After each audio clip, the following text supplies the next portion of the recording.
그는 멕시코 만류에서 조각배를 타고 홀로 고기잡이하는 노인이었다. 이 첫 문장은 해밍웨이가 200번을 고쳐 쓴 결과물이다.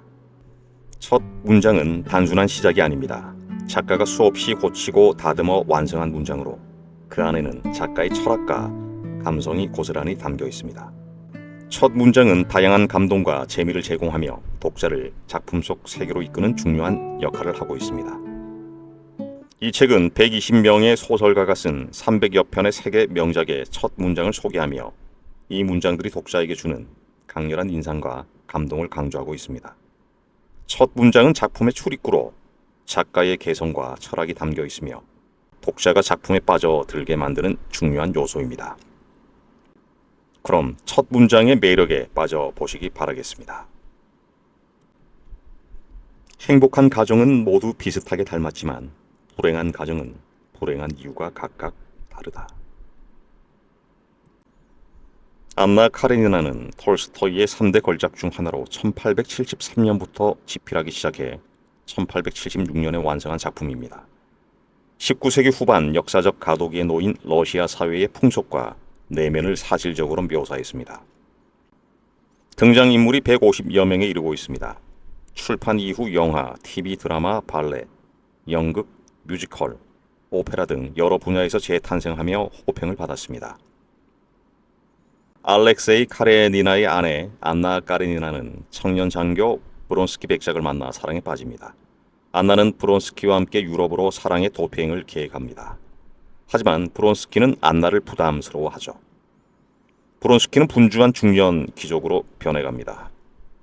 안나는 온갖 수단을 동원해 브론스키를 잡으려 하지만 브론스키는 안나에게서 벗어나려고 애씁니다.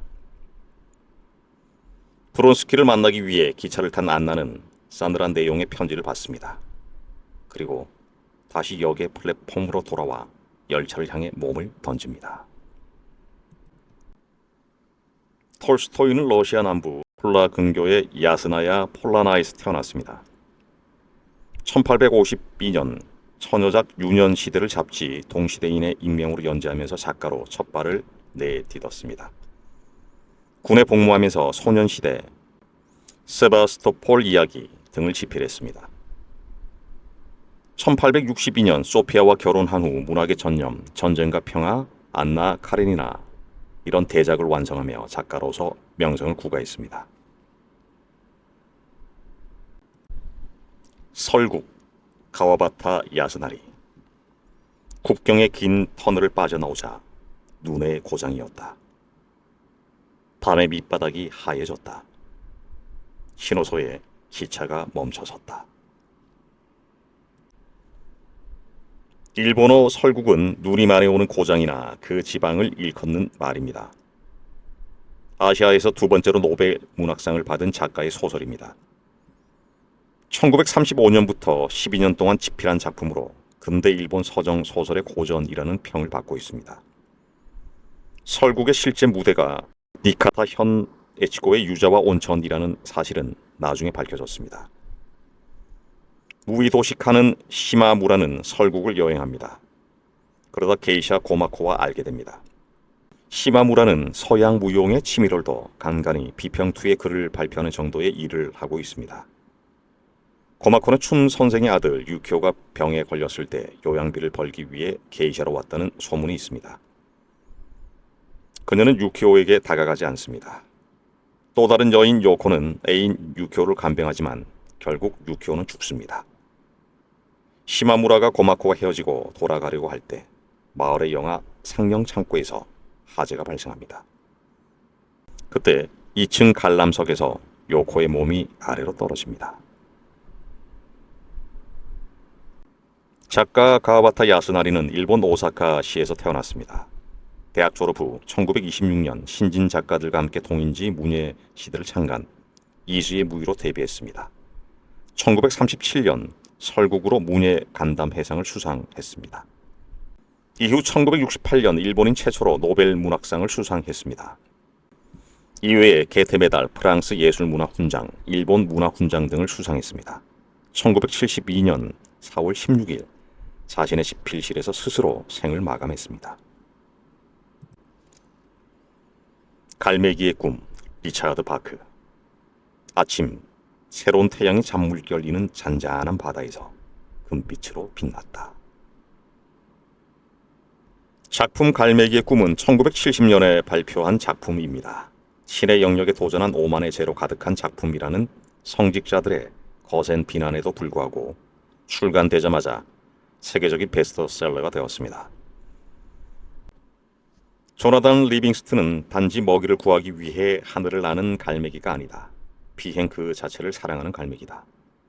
조나단은 진정한 자유와 자아 실현을 위해 고단한 비상을 꿈꾼다. 조나단의 행동은 갈매기 사회의 오랜 간섭에 저항하는 것으로 여겨졌고 다른 갈매기들로부터 따돌림을 받게 되면서 무리에서 추방당한다.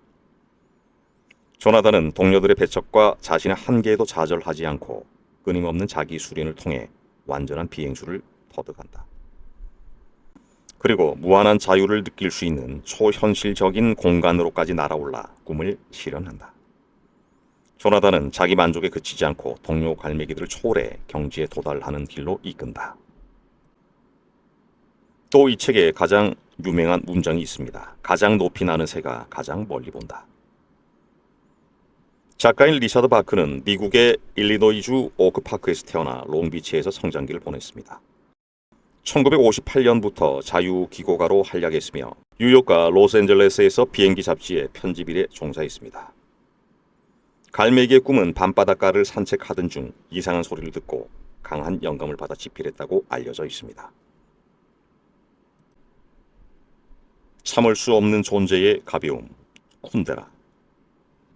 영원한 핵이란 신비로운 사상이고 니체는 이것으로 많은 철학자를 공경에 빠뜨렸다. 참을 수 없는 존재의 가벼움은 1984년 작품이다.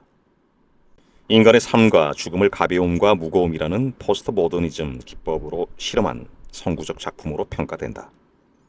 1968년 체코슬로바키아의 프라하의 봄을 배경으로 하고 있다. 1988년 미국 영화 감독 필립 코프먼이 동명의 영화로 제작했다. 4명의 주인공을 통해 펼쳐지는 서로 다른 색깔의 사랑 이야기다. 삶의 무게와 해결성에서 벗어나 자유로움을 추구하는 가벼움을 끌어안은 외과의사 토마시, 또 진지한 삶의 자세로 운명적인 사랑을 믿는 무거움을 끌어안은 여정어문 출신 테레자, 구속받지 않는 개인주의를 신봉하는 하가 사비나 애인인 대학 교수 프란츠. 토마시는 테레자와 사비나를 동시에 사랑하면서 자신의 정체성을 찾으려고 한다. 토마시와의 만남을 운명이라고 생각하는 테레자는 고향을 떠나 그의 집에서 머문다. 진지한 사랑을 부담스러워했던 토마시는 끊임없이 다른 여자들을 만나고 질투와 미움이 뒤섞인 두 사람의 삶은 점차 무게를 더해간다. 소련군 탱크가 프라하에 밀려 들어오자 토마시와 테레자는 스위스로 탈출한다. 테레자가 프라하로 돌아가기로 결심하자 토마시는 공산주의자들이나 반란군의 볼모가 되고 싶지 않음에도 결국 무거움을 받아들이고 테레자를 따라 억압의 세계로 돌아간다. 작가 밀란 쿤테라는 체코슬로바키아 브로노의 중산층 가정에서 태어났다. 아버지 루드비크 쿤데라는 체코의 유명한 음악학자이자 피아니스트였다.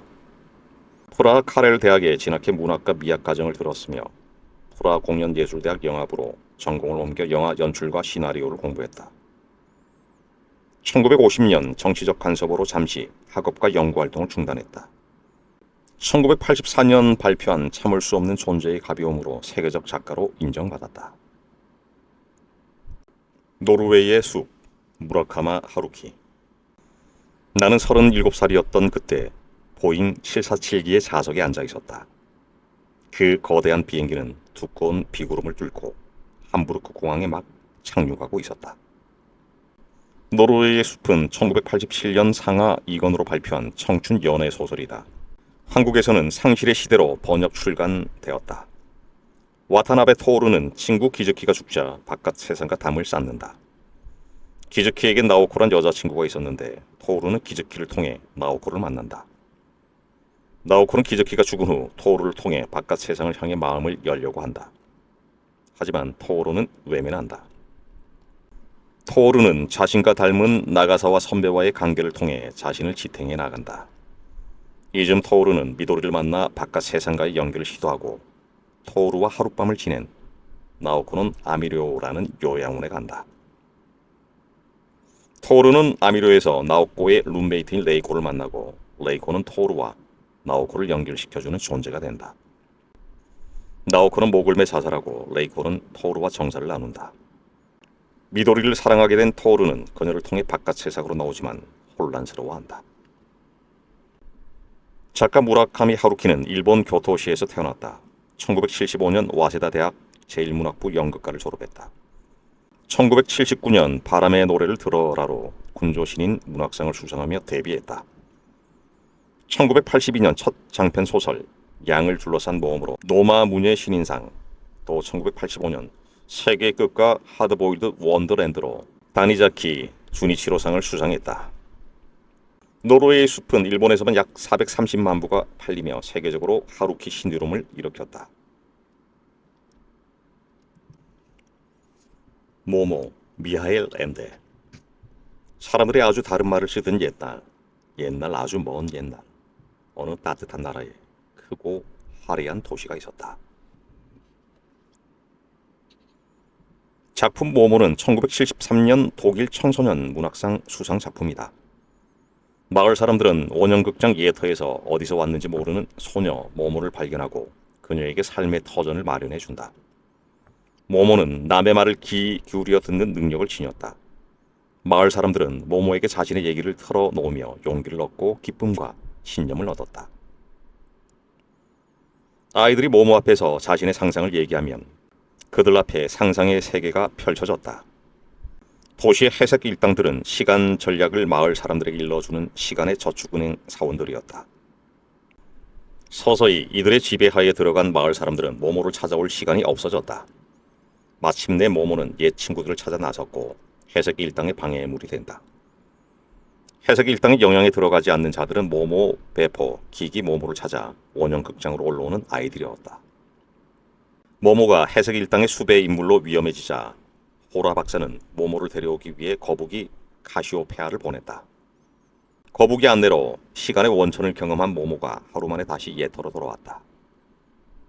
현실의 시간은 1년이 지났고 그동안 모든 친구들은 이미 회색 일당과 관련을 맺고 그들의 원칙에 따라 살아가고 있었다. 작가 미하엘 앤드는 독일 남부 알프스 산 아래에서 태어났다. 제2차 세계대전 즈음 가족과 함께 나치의 눈을 피해 도망했다. 전쟁이 끝난 후 미네네 연극학교를 졸업하고 연극배우, 연극평론가, 연극기획자로 활동했다.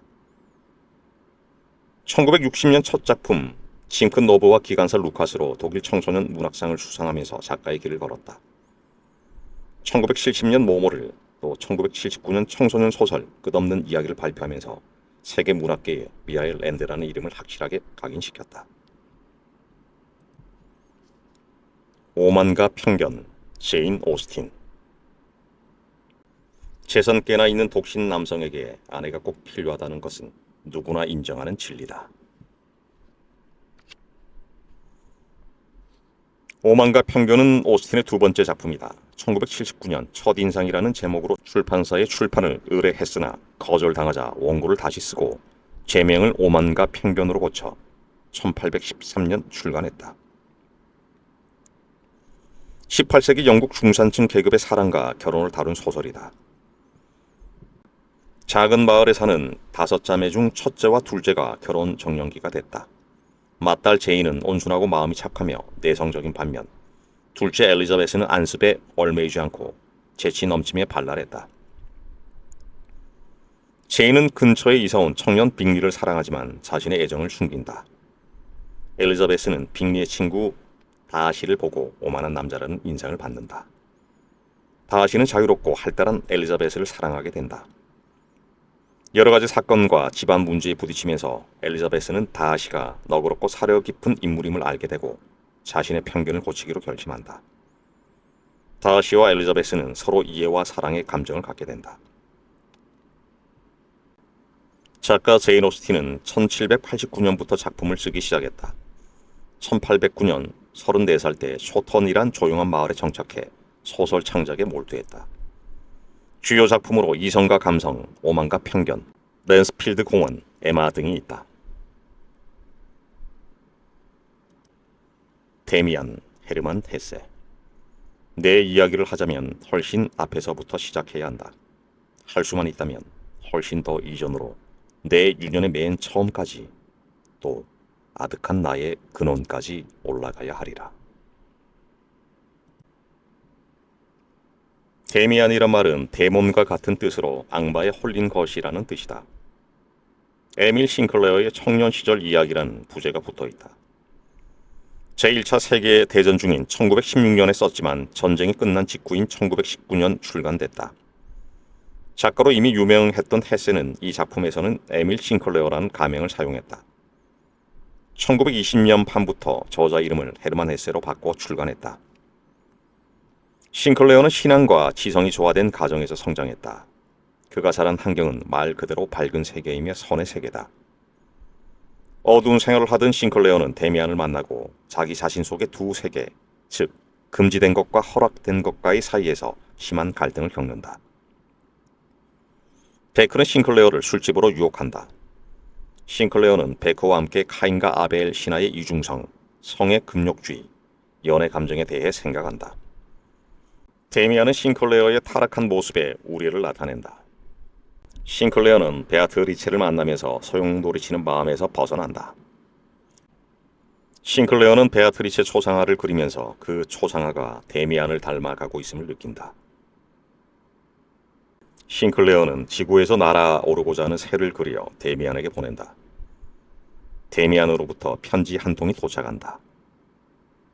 더 나은 세계를 향해 날아가는 새, 먼저의 세계를 파괴하고 나온 새, 신 아프라삭스에 관한 이야기다. 오르간 소리에 이끌려 어느 교회로 들어간 싱클레어는 그곳에서 연주자 피스토리우스를 만나 아프락사스에 대해 공감하고 아프락사스에 대한 가르침을 받게 된다. 싱클레어는 데미안 어머니 에바 부인이 자신의 내부에 존재하고 있는 여인상이라는 것을 깨닫는다. 전쟁이 발발하고 데미안과 싱클레어는 함께 참전한다. 싱클레어는 부상을 당해 야전병원으로 옮겨지고 그곳에서 우연히 데미안과 나란히 누워있게 된다. 다음날 아침, 데미안은 옆에 없고 싱클레어는 자신의 내면으로 들어가 친구이며 지도자인 데미안과 꼭 같은 자신의 모습을 본다. 헤르만 헤세는 토마스 만과 더불어 현대 독일의 최고 작가로 불린다.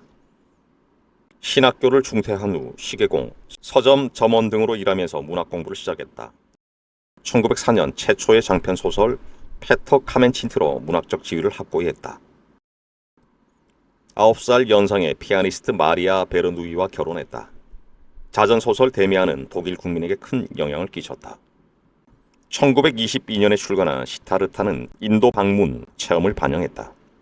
1923년 스위스 국적을 취득하고 1946년 노벨 문학상 및 게테상을 받았다. 그리스인 조르바 니코스 카잔차키스.